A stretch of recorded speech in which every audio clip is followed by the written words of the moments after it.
Hi hello नमस्कार. मी काजल स्वागत करते तुमचं पुन्हा एकदा माझ्या नवीन मराठी ब्लॉगमध्ये आणि नवीन यूट्यूब चॅनलवरती सुद्धा. तर गुड मॉर्निंग सगळ्यांना. आत्ता वाजले सकाळचे 5 आणि ते साई उठलेला होता. तर साईकडून पण गुड मॉर्निंग सगळ्यांना. तर आज आम्हाला बाहेर पण जायचं होतं म्हणून मग मी पण उठले लगेचच. आणि आज नाश्त्यासाठी साईला मी पोहे बनवणार होते. तर साईला भूक लागते सकाळ सकाळीच. सो मग मी त्याला सकाळी कधीही उठू दे त्याला चारतच असते. तर इथे मी एका साईडला त्याला गरम पाणी ठेवलेलं आहे. तर शक्यतो मी साईला गरम पाणीच देते, कारण कोमट पाणी वगैरे प्यायला देते आणि त्याला तोंड धुण्यासाठी पण मी गरमच पाणी वापरते. ते थंडी खूप वाढलेली आहे 4 दिवसांमध्ये. तर इथे सगळे झोपलेले होते आणि साई पण खेळत होता. सो मग मी त्याला इथे एका साईडला पोहे वगैरे बनवून घेणार आहे. तर ह्या 4 दिवसांमध्ये थंडी खूपच वाढलेली होती. तर सकाळ सकाळी तर उठूच नाही वाटत, पण तरीसुद्धा साई उठला की मला उठावंच लागतं. तर इथे साईला जे पोहे बनवलेले आहेत ते रेडी झालेले होते. तर साईला मी जास्त म्हणजे फडफडीत पोहे बनवत नाही. चिकटच पोहे बनवते जेणेकरून त्याला व्यवस्थित खाता यावे, कारण अजूनही तो व्यवस्थित चावून खात नाही. तर तुम्ही बघू शकता इथे पोहे रेडी झालेले आहेत आणि मी त्याला आधी चारून घेणार आहे गरम गरम, कारण तर इथे थंडी खूप असल्या कारणाने खाली असं बसूच नाही वाटत. म्हणून मग मला बसण्यासाठी चटई घेतली आणि तुम्ही बघू शकता त्याला मी चारून घेतला. त्याच्यानंतर मग मी इथे भाजीची तयारी करायला लागले.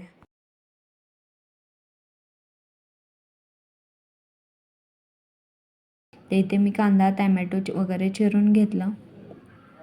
तर मी अख्खी मसूर ही काही कुकरमध्ये वगैरे शिजवून घेत नाही, डायरेक्ट फोडणीला देते, कारण भिजवलेली असेल तर ती पटकन शिजते. कुकरमध्ये आधी शिजवायची गरज नाही आहे, नाहीतर त्याची चव जी असते ती निघून जाते सगळी. तर इथे माझी फोडणी देऊन झालेली होती, तुम्ही बघू शकता. तर इथे अख्खी मसूर पण शिजलेली आहे आणि मग सकाळी खूपच थंड म्हणजे गार लागायला लागलं, म्हणून मग मी साईला घेऊन आले बाहेर पार्किंगला आणि थोडंसं उन्हामध्ये म्हटलं फिरवावं. तर साईला आज बाहेर हॉस्पिटलमध्ये घेऊन जायचं आहे.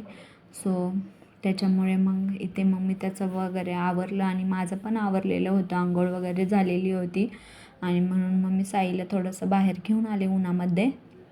तर इथे आम्ही आमचं सगळं आवरून निघालो हॉस्पिटलला. तर हॉस्पिटलला आज उशिराच जात असतो आम्ही, कारण तिथले डॉक्टर जे आहेत ते 12च्या नंतरच येतात, कारण सकाळ सकाळी जे ॲडमिट पेशंट असतात त्यांचा राऊंड असतो सकाळचा. सो मग ते 12च्या नंतर येतात लहान मुलांचे डॉक्टर. त्याच्यामुळे मग आम्ही उशिराच निघालो. तर इथे म्हणजे 11 वाजता वगैरे आम्ही निघालो आणि तुम्ही बघू शकता बाहेरचं म्हणजे आम्ही जात होतो. तर मागच्या वेळेस साईला जेव्हा फिट आली होती तेव्हा काय मी हॉस्पिटलचं जे व्हिडिओ वगैरे टाकलेला नव्हता, डायरेक्ट हॉस्पिटलमधून आल्यानंतरच म्हणजे व्हिडिओ बनवलेला होता. सो मग त्याच्यामुळे मग म्हटलं चला आज मी हॉस्पिटलचा वगैरे व्हिडिओ म्हणजे तुम्हाला दाखवेन, साईला मी कोणत्या हॉस्पिटलमध्ये घेऊन जाते वगैरे. तर हे हॉस्पिटलच्या बाहेरचा व्ह्यू आहे. तर इथे आल्यानंतर असं वाटतच नाही हॉस्पिटलमध्ये आलेलो आहोत, कारण हॉस्पिटलच्या बाहेरचा व्ह्यू हा खरंच खूप छान आहे. तुम्हाला पण तो नक्कीच आवडेल. तर जे लोक म्हणजे पुण्यामध्ये आहेत, म्हणजे पुण्यामध्ये आहेत त्यांना नक्कीच माहिती असेल हे हॉस्पिटल. तर तुम्ही बघू शकता हे बाहेरचं म्हणजे व्ह्यू असा होता. तर फायनली आम्ही पोचलो हॉस्पिटलमध्ये. तर साईला जेव्हा फिट आली होती तेव्हा त्याच्यानंतर डॉक्टरांनी सांगितलं होतं 5-6 दिवसांनी त्याला फॉलोअपला घेऊन या, म्हणून मग आज आम्ही त्याला फॉलोअपला घेऊन आलो. तरीसुद्धा खूपच दिवस झालेले होते. मला एकटीला यायला जमत नाही, म्हणून मग साईच्या पप्पांना सुट्टी घ्यावी लागली आणि म्हणून मग आम्ही दोघेजण आलो साईला घेऊन हॉस्पिटलला. तर इथे तुम्ही बघू शकता एवढं थंड होतं तरीसुद्धा साईला टोपी काढायचीच होती.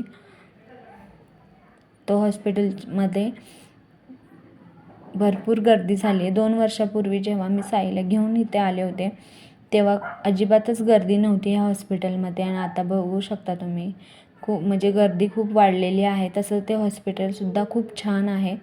तर इथे मुलांना खेळण्यासाठी पण आहेत. तर डॉक्टरांना वगैरे दाखवून झालेलं होतं. तर डॉक्टरांनी साईला सी टी स्कॅनसाठी ॲडमिट व्हायला सांगितलेलं आहे. तर आम्ही काय ॲडमिट वगैरे झालेलो नव्हतो, कारण प्रायव्हेटमध्ये आम्हाला सी टी स्कॅन करायचं होतं साईचं. कारण त्या हॉस्पिटलमध्ये रिपोर्ट मिळत नाही आहे, त्याच्यामुळे मग साईला सी टी स्कॅनला आम्ही प्रायव्हेटमध्ये घेऊन जाणार आहोत. तर तोही व्हिडिओ मी तुमच्यासोबत नक्कीच शेअर करेन. त्याच्यानंतर मग मी साईला घेऊन आले घरी आणि इथे तुम्ही बघू शकता नंदी बैल आलेला आहे. पुण्यात राहिल्यापासून काही नंदी बैल हे बघायलाच मिळत नाही आहे. तर आज आलेला होता, मग साईला पण दाखवलं आणि त्याच्यानंतर त्याला वरती घेऊन आले.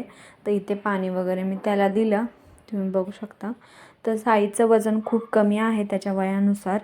तर त्याच्यासाठी डॉक्टरांनी काही औषधं वगैरे पुन्हा लिहून दिलेली आहेत. तुम्ही बघू शकता इथे आम्ही औषधं वगैरे लगेचच घेऊन आलो त्याला, कारण त्याचं वजन खूपच कमी आहे. तर चला, तर हा ब्लॉग मी इथेच संपवते. तुम्हाला हा माझा ब्लॉग कसा वाटला कमेंट करून नक्कीच सांगा. व्हिडिओ आवडल्यास व्हिडिओला लाईक करा आणि thank you for watching video. Bye bye.